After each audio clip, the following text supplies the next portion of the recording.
Punjab assembly में peoples party के पार्लिमानी leader Ali Haider Gilani ने सूबे में बल्दियाती इलेक्शन को नागुज़ीर करार दे दिया।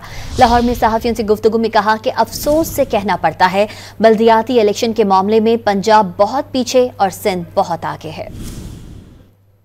उनका इलेक्शन एक बड़ा ज़रूरी है। हमारे कानून में लिखा, हमारे आइन में लिखा हुआ है कि जो थर्ड टियर है डेमोक्रेसी का वो इफेक्टिव होना चाहिए।